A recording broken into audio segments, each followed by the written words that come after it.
అప్పుడెప్పుడో 4 ఏళ్ల క్రితం హరిహర వీరమల్లు అనే సినిమా షూటింగ్ మొదలైంది. ముక్కుతూ మూలుగుతూ ఎట్టకేలకు ఆ షూటింగ్ పూర్తయింది.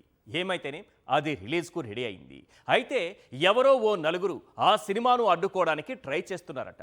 వెంటనే అప్రమత్తమైన మన డీసీఎం గారు ఏకంగా విచారణకు ఆదేశించారు. దీన్ని సినిమాటోగ్రఫీ మంత్రి దుర్గేష్ దగ్గరుండి పర్యవేక్షిస్తున్నారు. పవన్ కళ్యాణ్కు తన సినిమాలపై ఉన్న ప్రేమ సనాతన ధర్మంపై మాత్రం లేదు. అటు పవిత్ర పుణ్యక్షేత్రాల్లో పాపాలు జరుగుతుంటే విచారణలకు ఆదేశించరు. రాష్ట్రంలో శాంతి భద్రతలు అదుపు తప్పుతున్నా విచారణలకు ఆదేశించరు. చిన్నపిల్లలు అత్యాచారాలకు గురవుతున్నా విచారణలకు ఆదేశించరు. కానీ తన సినిమా రిలీజ్కు ఇబ్బంది కలుగుతోందని తెలిస్తే మాత్రం ఆగమేఘాల మీద విచారణలు జరిపించేస్తారు. ఇంతకీ తన సినిమాలపై ఉన్న ప్రేమ సనాతన ధర్మంపై లేదా? సనాతని క్యారెక్టర్కు ఎప్పుడో గుడ్ బై చెప్పేశారా? వీరమల్లు సినిమాను అడ్డుకుంటున్న ఆ నలుగురు ఎవరు? తేల్చేద్దాం గన్ షాట్గా. ఇక సెకండ్ టాపిక్, సినిమా వాళ్ళు సినిమాలు చేయాలి, రాజకీయ నేతలు రాజకీయాలు చేయాలి. సినిమా వాళ్ళు రాజకీయం చేయకూడదా? ఎందుకు చేయకూడదు? భేషుగ్గా చేయొచ్చు. మరి రాజకీయ నేతలు సినిమాలు చేయకూడదా? ఎందుకు చేయకూడదు? అది కూడా భేషుగ్గా చేసుకోవచ్చు.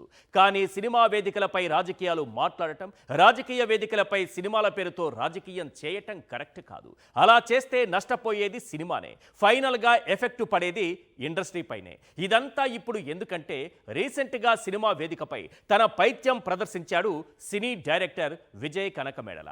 ఇంతకీ ఆయనేమన్నాడు? బాయ్కాటు భైరవం ఎందుకు ట్రెండ్ అవుతోంది? మెగా ఫ్యామిలీకి ఎందుకు సారీ చెబుతున్నాడు? భైరవం సినిమా లైలా 2 కాబోతోందా? తేల్చేద్దాం గన్ షాట్గా. ఇక థర్డ్ టాపిక్, గన్నవరం మాజీ ఎమ్మెల్యే వల్లభనేని వంశీని రెడ్ బుక్ పగ నీడలా వెంటాడుతోంది. ఒక కేసు తరువాత ఇంకో కేసు, ఒక కేసులో బెయిల్ వస్తే మరో కేసు పెడుతూనే ఉన్నారు. ఆయన పదే పదే అనారోగ్యానికి గురవుతున్న కక్ష సాధింపు చర్యలు అదే పనిగా కొనసాగిస్తున్నారు.